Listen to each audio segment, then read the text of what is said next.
Mr. President, distinguished delegates, thank you for giving me the floor. First, allow me to express Rwanda's appreciation for the comprehensive work. Bwana Perezida, banyacyubahiro bahagarariye ibihugu, murakoze ku mijambo. Mbere na mbere, mu mwanya mvuge ko u Rwanda rushimira umurimo wimbitse wakozwe n'iki kigo n'ubwitange bukomeje kugaragara mu kurangiza inshingano zarazwe n'urukiko mpuzamahanga mpanabyaha rwashyiriweho u Rwanda ICTR. Uru rukiko ndetse n'iki kigo byakomeje kuba inkingi z'ingenzi mu mbaraga zacu duhuriyeho no kubazwa ibyaha ku bateguye n'abakoze Jenoside, kimwe n'abandi bose bakoze ibindi byaha bikomeye byibasira inyokomuntu. Kubw'ibyo kandi tugomba kuvugisha ukuri ku byerekeye ibyuho bigihari, imbogamizi zikomeje ku mikoranire no ku kamaro ko kurinda umurage twubatse. Iyi nama ibaye mu gihe cy'ingenzi, aha akanama k'umutekano ka Loni kasubiza amaso inyuma ku hazaza h'iki kigo no ku buryo inshingano zisigaye zizakomeza gukorwa. Ni igihe gikwiye rero cyo gusuzuma ibyo twagezeho, ibikomeje gutera imbogamizi ndetse n'ubushake bw'u Rwanda bwo kwakira inshingano igihe iki kigo kizaba kirangije manda yacyo. Nyakubahwa Perezida, u Rwanda rwishimira byimazeyo icyizere ikigo mpuzamahanga gisigaye ku mirimo y'inkiko mpuzamahanga mpanabyaha IRMCT cyagize ku gihugu cyacu mu myaka ishize. Ubufatanye hagati y'u Rwanda ICTR n'iki kigo bwabaye ntagereranywa, bwubakiye ku kubahana no ku ntego zigaragara. U Rwanda rwiteguye kandi rwifuza gukomeza gushyira mu bikorwa ibihano byafatiwe abantu baciriwe imanza n'urukiko rwa ICTR n'iki kigo, nk'uko bikubiye mu bufatanye bwacu mu kubahiriza ubutabera mpuzamahanga. Mu mwaka wa 2008 ubwo u Rwanda na Loni byasinyaga amasezerano yerekeye ishyirwa mu bikorwa ry'ibihano, abahagarariye ICTR bavuze bati ni intambwe ikomeye mu bufatanye, bashima iterambere u Rwanda rwari rumaze kugeraho mu bijyanye n'imicungire y'amagereza. U Rwanda rwishimira kuba rwarujuje ayo masezerano kugeza n'ubu. U Rwanda rero rwongeye kugaragaza ubushake n'ubushobozi bwo kwakira abantu 25 baciriwe imanza mu kubahiriza amategeko mpuzamahanga n'uburenganzira bwabo. Ku Rwanda gushyira mu bikorwa ibihano ntibifatwa nk'umutwaro, ahubwo bifatwa nk'icyiciro gikurikira cy'urugendo rwo gusana igihugu, kugera ku butabera, kwiyunga no kwimakaza amategeko. Byatangiye nyuma y'1994. U Rwanda rukomeje kubahiriza amasezerano yasinywe na Loni ku wa 4 Werurwe 2008 arebana n'ishyirwa mu bikorwa ry'ibihano. Ingingo ya 11 igika cya mbere A cy'ayo masezerano isobanura neza inshingano zijyanye n'amafaranga azakoreshwa, kandi u Rwanda rwemeza ko ibyo bisobanurwa neza kandi bizubahirizwa. Aya masezerano azakomeza kuba urufatiro rw'amategeko y'ubufatanye hagati y'impande zombi, kandi akunze gusuzumwa kenshi hagati y'u Rwanda n'ibiro bya Loni bishinzwe amategeko ndetse n'ubwanditsi bw'iki kigo. Nta nzitizi n'imwe ibangamiye ishyirwa mu bikorwa ryayo. Bwana Perezida, hashize hafi imyaka 30 Jenoside ibaye, ariko haracyari abantu benshi bashinjwe batarafatwa.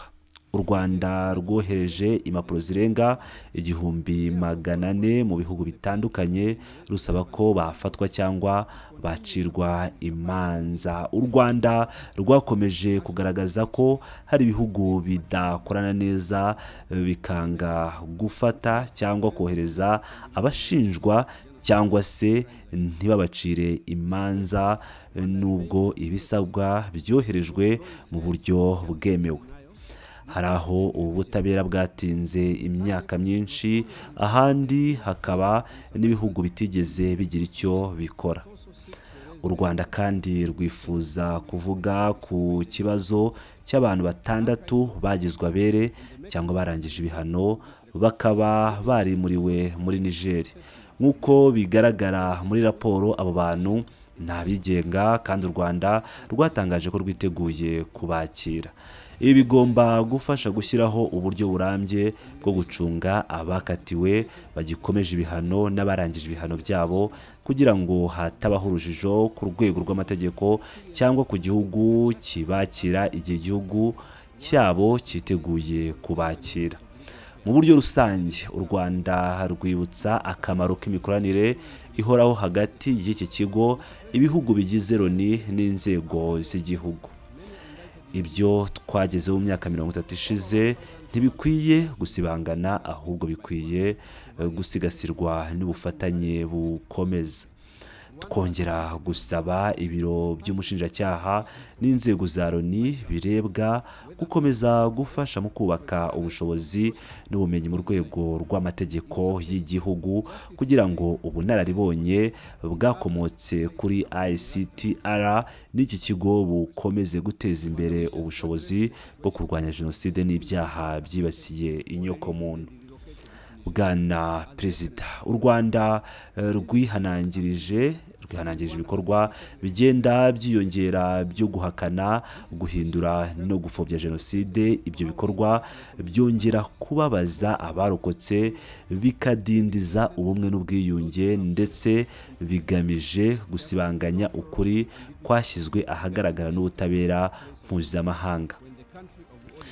Ariko ICTR n'iki kigo ni igice cy'ingenzi cy'uru rwego rw'ukuri n'ububiko bw'amateka. Ubuhamya n'ibimenyetso bigomba kurindwa no gukomezwa.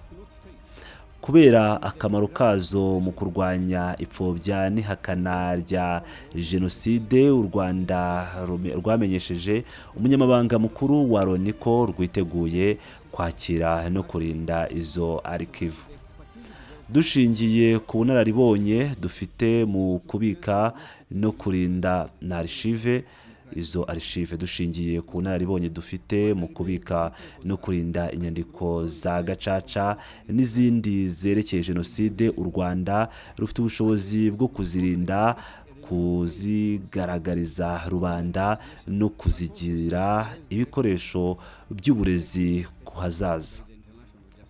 Bwana Perezida, mu kurangiza, u Rwanda rwongera kwemeza ko ruzahora rwubahiriza amahame n'ubutabera mpuzamahanga, ukuri, kubazwa, kwibuka no kwirinda ko ibyabaye byasubira.